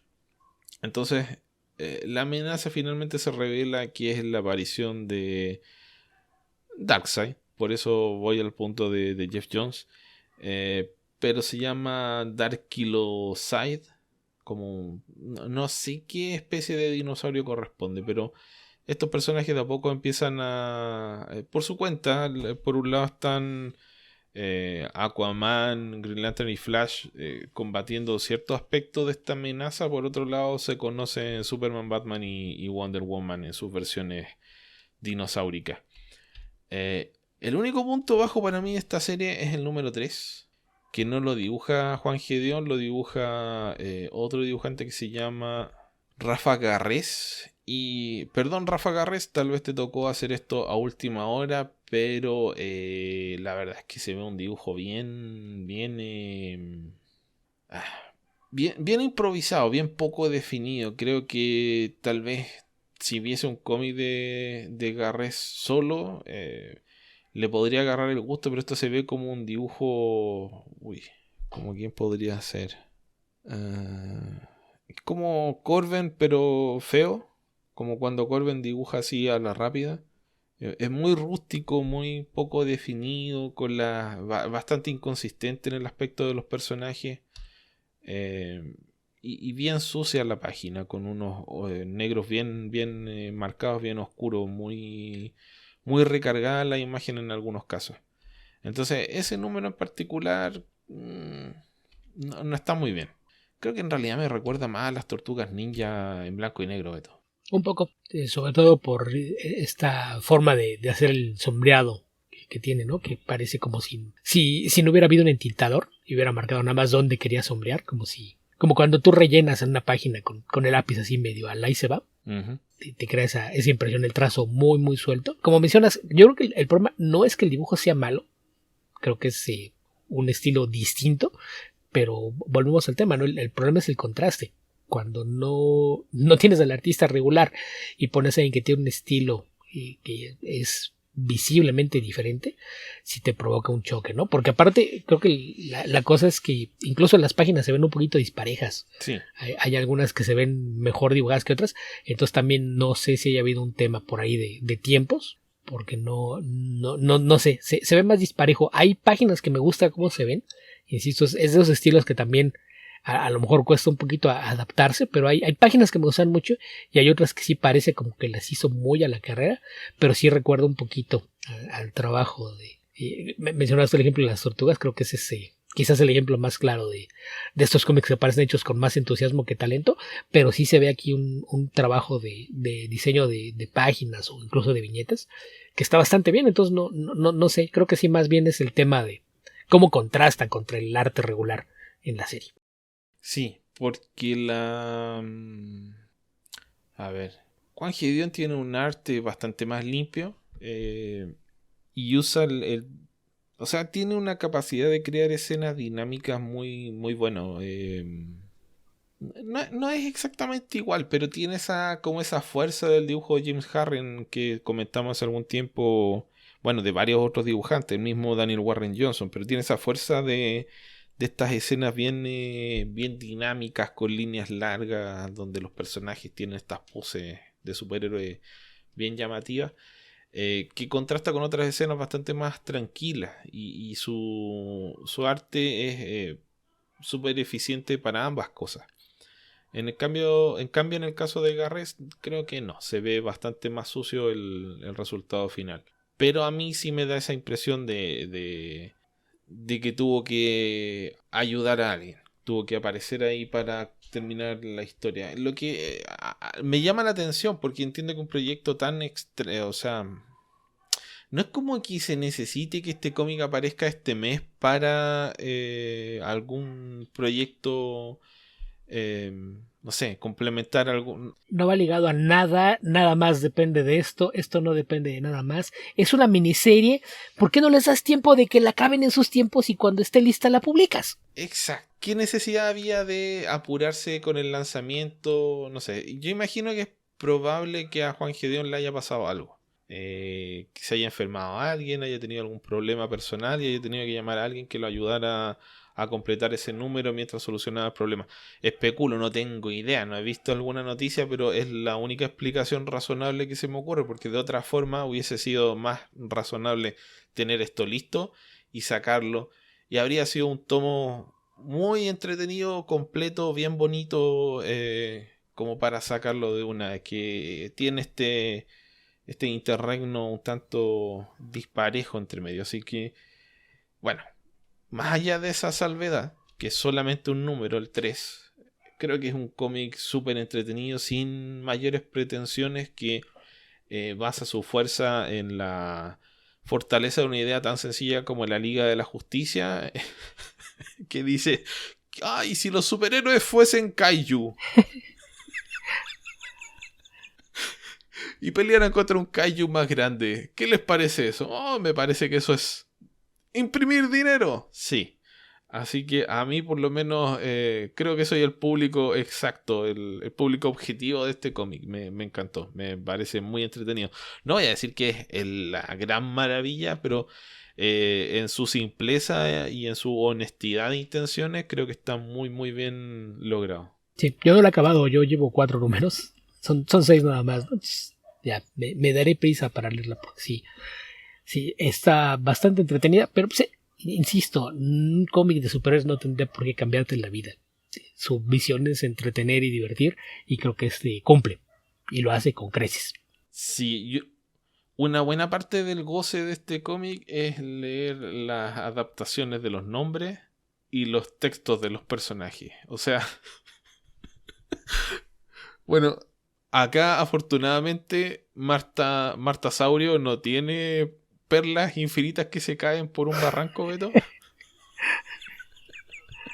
Pero sí está la escena donde Jokersart mata a los papás de Batsaurio y se ve que está el bebé Batsaurio llorando y está Jokersart comiéndose las entrañas de sus padres así en una imagen al fondo. Que es tan exagerado que es muy chistoso comparar eso con bueno, la recurrente tragedia de la muerte de los padres de Batman. Entonces, hacerlo medio en serio, o sea, tomárselo en serio, resulta más cómico que haberlo tratado de hacer en clave de comedia, creo yo. aún así está muy bien logrado. Y hay varias de esas escenas, los diálogos de los personajes. Está este Robin, que es un pequeño cavernícola que es algo así como adoptado por Batsaurio. En fin, tiene varios toques bien entretenidos. Creo que está muy bien para el que quiera distraerse y despejarse de los problemas mundanos. Yo recuerdo que cuando lo anunciaron, primero yo oí Jurassic League y dije, no, esto no puede ser en serio. Me rehúso a pensar que alguien decidió hacer eso. Luego vi que era Daniel Warren Johnson y dije, ok, han logrado atrapar mi atención. Y luego vi la portada variante de Walter Simonson para el número 1. Dije, ok, le voy a tener que echar un vistazo. Le dijeron a Walt Simonson, ¿quieres dibujar dinosaurios superhéroes? Dijo, sí, sí. Es lo que siempre he querido hacer. Eso y después, aparte que la serie es muy divertida, algunas de las portadas van también mucho la pena. No sé si has visto la portada de Gustavo Duarte para el número 3. No la he visto. Gustavo Duarte tiene un estilo más como cartoon y como para hacer cómics infantiles, y dibujó como una versión niño de Darkseid jugando con dinosaurios vestidos como la Liga. Entonces, si la puedes buscar, creo que es la del número 3, si no me recuerdo. Busca Jurassic League número 3, Gustavo Duarte. Y si después de ver esa portada no te dan ganas de leer el cómic, tienes un problema. No debes estar leyendo cómics de superhéroes. Algo se rompió en ti y no hay forma de recuperarlo. Sí, leíste demasiado de Jeff Jones. Sí. Ok. Creo que vi algo similar de las portadas de Scotty Young en Marvel alguna vez. Sí, puede ser. Ok. ¿Qué quieres comentar tú esta semana, Beto? Bueno, pues tomando en cuenta que ya esto se empieza a alargar, comentario cortito, una película que se estrenó en México el pasado viernes y que si tienen chance de verla, si está en su ciudad, les recomiendo que le echen un vistazo. Si escuchan este programa, yo asumo que son fans de los cómics de superhéroes y puede que les divierta. La película le pusieron en español Super Quién, es el título internacional que se distribuyó por todo el mundo, porque según lo que vi en España también se llama Super Quién, y en el Reino Unido y Estados Unidos se hizo como Super Who, aunque en francés tiene el título un poquito más claro de Super Hero Malgré Tout, que es superhéroe a su pesar, y lidia con un joven actor que es un fracasado, nadie lo quiere, nadie lo respeta, su novia lo acaba de dejar, vive con sus amigos, su papá es el jefe de la policía y considera que es un inútil, su hermana estuvo en las Fuerzas Armadas y es una profesionista capaz, y pues él para fines prácticos es un fracasado, que hasta ahora lo único que ha conseguido después de que sí quería ser actor es algunos comerciales, y el comercial por el que ha ganado cierta notoriedad era un comercial para una marca de condones que se especializan en hacer condones pequeños. Entonces, pues tampoco es como que fuera la clase de trabajo que le quieres presumir a los demás, pero es lo único que ha conseguido por ahora. Resulta que existe una audición para hacer una película de superhéroes, en la que dicen que van a tener un superhéroe completamente original y que se espera que se convierta en una franquicia. Y empieza a leerlo y dice, un momento, ¿y no nos van a demandar por esto? ¿Por qué? Es que se llama Batman. Sí, pero no es lo mismo Batman que Batman. Ok, pero ¿cuál es la diferencia? Porque yo estoy leyendo la descripción y no sé cuál es la diferencia. Es un millonario lleno con un traje blindado y que tiene un mayordomo que lo asiste y le diseña gadgets y armas para pelear contra los criminales. ¿Están seguros de que nos van a demandar? No, claro que no se parece. ¿Pero por qué dicen que no se parece? Porque no usa capa. Y a partir de ahí, pues te das cuenta que hizo su audición, la productora de la película no está muy convencida de que es el indicado, pero ya, pasa esto. Después él está con sus amigos y familia, esperando noticias a ver de qué va a pasar. Suena su teléfono y la productora le dice, te tengo noticias, vas a ser Batman. ¿En serio? Sí. Qué bien. Sí, espero que estés listo para meterte a trabajar, Ludovic. No me llamo Ludovic. ¿Qué? No me llamo Ludovic. ¿No te llamas Ludovic? Espera un momento, te vuelvo a llamar. Corte A, ves a la productora marcando otra vez por teléfono y le contesta a alguien más. Ves otro actor, mucho más fornido, más como en el prototipo de lo que esperas de un protagonista de una película de superhéroes. Y le dice, Ludovic, tú vas a ser Batman. Sí, qué bien. Y el tipo está celebrando tan entusiasmado que va con un amigo en un convertible y se levanta en su asiento para celebrar con los brazos en alto y no se da cuenta de que van a pasar junto a un poste bajo y se lleva un enorme golpe en la cabeza, con lo que termina en el hospital. Así es de que la gente vuelve a tomar el teléfono, lo vuelve a llamar a este chico, el presunto fracasado, y le dice, ya, disculpa, tenía un problema y estaba jugando contigo. Era una broma. Por supuesto que el papel es tuyo. Te espero mañana. Entonces así es como se hace del papel. Empiezan a filmar y pues hacen ahí un montaje que es como un poquito haciendo alusión a lo que ves cada vez que tienes un actor que va a hacer una película de superhéroes, ¿no? Las secuencias de entrenamiento y empieza a ver cómo empieza a cambiar su físico y de repente ya está todo fornido y es capaz de hacer saltos de parkour y treparse una barda y caer haciendo una pirueta, hacer el aterrizaje superhéroe, etcétera. Y pues aparentemente todo va bien. Hasta que pues tienen un problema, una escena que tienen que repetir. Empiezas a ver de qué va la trama de Batman, y su enemigo es un genio criminal que se hace llamar el Payaso. Nada que ver con el Joker. No nos van a demandar, ¿cierto? No. Es interpretado aparte por un actor veterano, famoso y reconocido. Cualquier alusión o parecido a Jack Nicholson, nada que ver. Aparte se llama Alan Belmont, que cualquier parecido con Belmondo vamos a hacer de cuenta como que no ocurrió, y empiezan a hacer cualquier cantidad de alusión a las películas de superhéroes y al medio en general, que insisto, si son fans de cómics y de superhéroes en particular, se van a divertir mucho con esta película. El caso es que pues tiene un accidente porque le informan que su papá está en el hospital porque hubo un atentado en su contra. Al parecer un peligroso criminal trató de matarlo. Y pues él están filmando fuera de la ciudad, están retirados un poquito de todo, y se le ocurre robarse lo que sería el equivalente lo que en este caso sería el Badimóvil. Se lo roba para poder ir al hospital, pero esa tarde en la filmación tuvieron un problema, que falló un explosivo, un maniquí que tenían que hacer explotar no explotó, y para cerrar las grabaciones por el día lo guardan en la cajuela. Entonces él va en el coche rumbo al hospital para ver a su padre, y el encargado de efectos especiales está diciendo, no, yo creo que el problema es el control remoto, y está jugando con el control remoto y de repente se da cuenta de que estaban mal puestas las pilas, voltea la pila, aprieta el botón y explota el maniquí que está en la cajuela del coche, lo que provoca que se accidente. Se golpea la cabeza y pierde la memoria. Despierta y toma el teléfono para pedir ayuda, y le contestan lo que sería el equivalente al 911. Sí, señor, ¿en qué le puedo ayudar? Es que tuve un accidente. Ah, sí, ¿me puede decir dónde está? No sé dónde estoy. Ok, ¿cuál es su nombre? No me acuerdo. Y voltea a ver dónde está, y el coche está estrellado en la fachada de un banco. Y voltea a ver el asiento, y el asiento trae una maleta llena de dinero, que es dinero falso que estaban usando en la película, y se empieza a asustar y le dice, ok, ya mandamos una unidad, ya localizamos su teléfono, por favor no vaya a colgar, las unidades están a punto de llegar con usted. Y cuelga el teléfono, se baja, agarra la maleta del dinero y se echa a correr pensando en que se está alejando de la escena del crimen.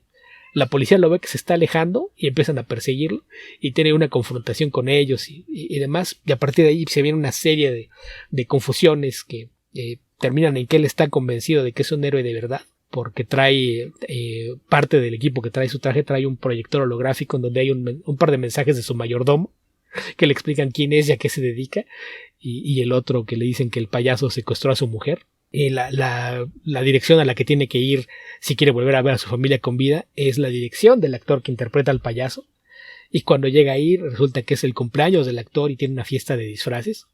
Entonces, pues aparte, insisto, la película es una comedia de confusiones, pero es bastante divertida. La verdad, si la pueden ver, les recomiendo que le echen un vistazo. Por lo que vi en Estados Unidos, la mayor queja que tenía la gente es que les iba a llegar directo a video, no iba a pasar por salas de cine.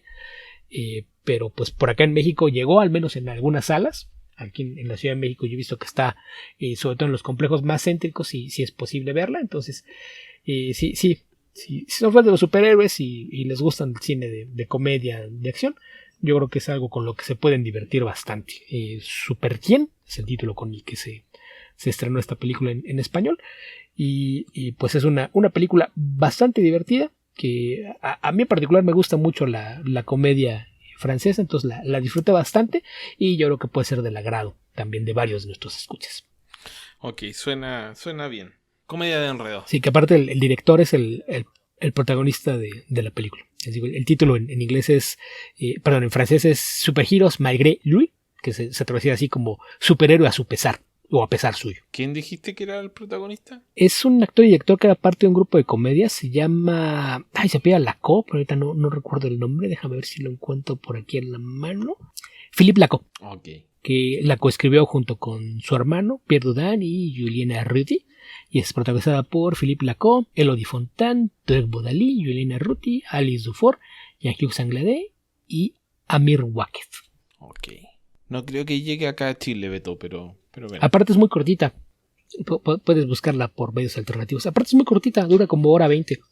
Así es de que no comete el error de extender de más la broma. Ok. Que es un problema bastante común.